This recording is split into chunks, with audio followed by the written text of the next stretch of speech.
What's up, everybody? Welcome back to a new video. If you're new around here, please make sure to like and subscribe down below. So, it's a new month, obviously, and every month we do a Senate prediction on this channel to determine who is favorite right now to take back control of the Senate. And we're going to get into that real quick, but let's start by taking a look. We have some key Senate races in Montana and Ohio that will really determine the control of the Senate. The seat that Democrats would be most likely to flip back, blue probably would be Texas. And even then, Texas is not going to flip blue at the end of the day. Cruz, he's not going to take his win for granted, and he's going to likely follow Trump's coattails down ballot as Trump wins the state of Texas later this year. So that being said, we're going to do a mix. We're going to fill out the Eastern Seaboard Democrat states first. We'll get to Maryland in a minute because there's some interesting developments out of Maryland. So all these states on the Eastern Seaboard, such as New York, Vermont, Maine, Massachusetts, and all those other states. And then California, Washington, Garvey's not going to win. Sorry, Garvey lovers. He's not going to win the Senate race, unfortunately. I wish he would, but because I do like him. But I don't think it's going to happen. Next up, we're going to fill out all the Republican states. So we're going to do Montana. Nope, not Montana. We're going to do North Dakota, both Nebraskas, Wyoming, Utah, Missouri, Tennessee, Mississippi, West Virginia, Indiana. And that's all of the safe Republican states. Not Sherrod Brown, but Mike Braun is retiring in the state of Indiana to run for governor. And even though that's the case, it's not going to make the state at all likely to flip Democrat anytime soon. So with that being said, we're going to go ahead and we're going to fill out the likely Republican states. Texas and Florida. Florida, Scott has always won. Rick Scott has always been winning by like 0.2 or 0.1. And we can actually back this theory up in 2018. Rick Scott won by 0.2 over incumbent Bill Nelson and took out an incumbent. Which, first of all, taking out an incumbent is actually extremely hard to do. He was able to get it done. Now, do I expect him to win by 0.2 again? No, I think that the small margins of winning stops this round, and he'll win probably by like a decent margin, like 5 to 10 points, I would expect. Anyway, with that being said, we're going to fill out the likely Democrat states. Minnesota, for all we know, could be safe. Then you've got New Mexico. I know they're running a strong candidate, but I don't think it'll be enough to knock it off at this point. We'll talk about Maryland here in a little while. We'll have to see about that because I really don't know what's going to happen in New Mexico. They are running a strong candidate. I don't really think that's going to happen. In Pennsylvania, likely Democrat. I know that Bob Casey or that Dave McCormick has been pulling ahead or starting to climb in the polling in Pennsylvania. If we look at Pennsylvania and we scroll down, you'll notice that McCormick has been getting like within 4 or within 10 of Bob Casey's margins. But at the end of the day, Bob Casey is going to probably be able to pull ahead and beat him probably by like almost 10 points. It's probably going to be under 10 because Casey's liked. A lot of Trump voters are probably still going to vote for Bob Casey, even if they vote Republican for Donald Trump, and then they vote Democrat down ballot. Because remember, even though Trump has won, or will probably win Pennsylvania, as I said in my presidential prediction, it's probably unlikely that McCormick will win. Even though there's been a trend where every state Trump has won, Republicans never lost the Senate seat. I think that stops with Pennsylvania just because of how popular Bob Casey actually is in the state of Pennsylvania. Because, well, first of all, he's extremely popular. They just like him for whatever reason. And he always tends to have to really overperform. He won his last election by 13 points. I don't think he wins it by that much. I think he'll win it by like 6 or 7. But it'll be a wider margin compared to what the polls are showing. Anyway, likely lean Republican states. Probably Montana. Tim Sheehy, he is surging in the polls as of right now. If we look at the polls for Montana, he is surging. If you scroll down here, he has the endorsement of Donald Trump and the entire team behind him. He is pulling ahead, first of all, in a lot of the Republican polls, and some polls are starting to come out in the state of Montana that shows Tim Sheehy ahead of John Tester. And remember, John Tester, while he's got an approval rating of 61 and a disapproval of 31, they barely keep electing him. So if Trump is on the ballot, this is an entirely new ball game for him. Will he be able to win with Trump on the ballot and Trump endorsing Sheehy? Honestly, probably not, because Jon Tester is a pretty vulnerable incumbent if they barely reelect him in blue wave years. This is a completely different environment, and Jon Tester will go down with Trump on the ticket.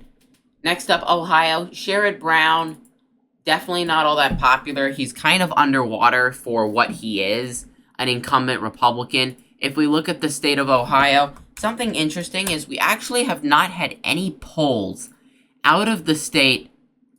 We have actually had 0 polling out of the state of Ohio since the primaries were held. And before the primaries, Sherrod Brown was ahead of Bernie Moreno by a massive margin. Now, just like Jon Tester, with President Trump on the ballot, it's going to be hard, and Sherrod Brown will have a steep hill to climb if he wants to win over Bernie Moreno. Yes, I will admit this. Ohio is a state that's probably less likely to flip than Montana. I give Montana probably goes to Sheehy by more than, probably more like a safe margin. But Ohio probably will not, because Trump's going to win. I think we can be fair about both of these. In Ohio, Trump's going to win the state by about 10. And then I would say, because of the down-ballot coattails he brings, Moreno will probably win it by 3 or 4. That's about 6 points of vote splitting. That's pretty fair, I'd say. Now, in Montana, Trump will probably win by about 20. That's about... And then Sheehy will probably win around 2 to 5. That's about 15 points of vote splitting. I think that's also rather fair. So there's where that comes from. Next up, lean Democrat states. We're going to put Virginia in that column and Maryland in that column. I would love to see a Hogan win, and I think it could happen if Hogan actually comes through and actually wins the campaign. That would be really shocking, as polls currently show he will. He's got the name recognition. He's a strong candidate. He's polling in double digits. For all we know, it could be a flip. It'd be absolutely interesting to see Republicans go out there and actually flip that state. At the end of the day, I don't think it's going to happen, though, because Biden's going to win the state by around 20, and his down-ballot coattails for Biden are going to be pretty, for the Democrats are going to be pretty strong. Well, at the end of the day, here's how he would win. Here is how Hogan would actually pull it off. If we look at the 2018 election results for governor, I know governor elections are nowhere close to what you would actually see in compared to other states. Here are the election results. Hogan won with 1.2 million votes. In 2014, he won by less than 1 million. So if he gets these margins again, he will be the senator. And how does he get those margins specifically? A bunch of people that don't want to vote for a Senate candidate, they'll just leave it blank. And then that vote would be nothing. While I'd like to see more people vote for Hogan, because then you get a senator that votes with us about 70% of the time, compared to a senator that will probably almost never vote with us, that would be an extra addition to the state of Maryland. Next up, we're going to start with the Rust Belt, and then we'll work our way west to Nevada and Arizona, and we'll do those 2 states last. Wisconsin, I strongly believe Republicans are in a strong place to flip that. Hovde is surging, and there was a poll that came out that showed Baldwin and Hovde neck and neck. Hovde is this guy that's relatively well-liked. He's not really this layover pushy guy. He's a true Wisconsinite. He did this weird video of him in a lake, which I'm not going to show it on here due to reasons that I don't want to get flagged down by YouTube. But it was an interesting campaign video to prove that he was actually a Wisconsinite, and that he was a strong guy. And I thought I really admired that. Now that he's going to be the nominee, and he's probably going to win the primary. However, if David Clark jumps in and runs, and opens up and makes the primary extremely competitive and divisive, that would not be a good thing. And then we would probably lose the seat. We'll have to wait and see what happens, because Wisconsin is a really weird state. Now, Michigan, I don't think Rogers is really going to win this. It is possible that he wins at the end of the day, but Slotkin right now is pulling ahead in the polls, and Slotkin's probably going to win by less than 2 points. Trump's on the ticket, and if Trump wins Michigan, Rogers has a stronger chance at winning. If Rogers loses and Trump wins the state, that will also be rather interesting. But if Trump loses Michigan and Rogers wins, that will be also really strange to see, and that would prove that people in Michigan wanted to vote Republican for the Senate, but not for the president, which I would find to be really shocking. Next up, Arizona and Nevada. Nevada, I think Sam Brown could win. I think both Jeff Gunter and Sam Brown could win. Sam Brown's going to get the funding, but Jeff Gunter has the grassroots base. If Jeff Gunter actually gets some funding from the NRSC, if he wins the primary, I think Jackie Rosen will lose. However, if he does not get funding, I think Jackie Rosen will hold on. I definitely don't believe that Steve Daines would want to avoid contesting a state that is very likely to possibly flip. Now, next up, Arizona, and last but not least, Arizona. Believe it or not, I actually have said that Kari Lake has a chance to win, and I'm not going to say she can't win this. I don't see that it's likely at this point.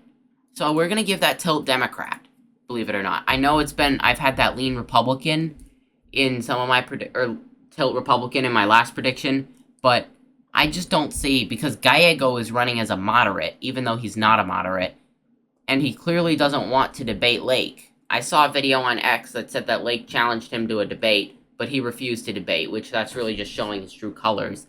He should debate, and if they do debate, I think Gallego will lose support over his abortion stance, because Gallego has this extreme abortion policy that just doesn't agree with the state of Arizona. I do think that both Lake or Gallego could win. I think that's going to be the most contested race. If Trump wins the state of Arizona, I believe that Lake will win through Trump's down-ballot coattails, but we'd have to wait and see. I don't know what's going to happen there. But with that being said, this is your final map. This is indeed the final map for the 2024 Senate election for the month of May. If you guys did enjoy this video, please make sure to like and subscribe down below. I know it was a short video, but with that being said, have a great rest of the day.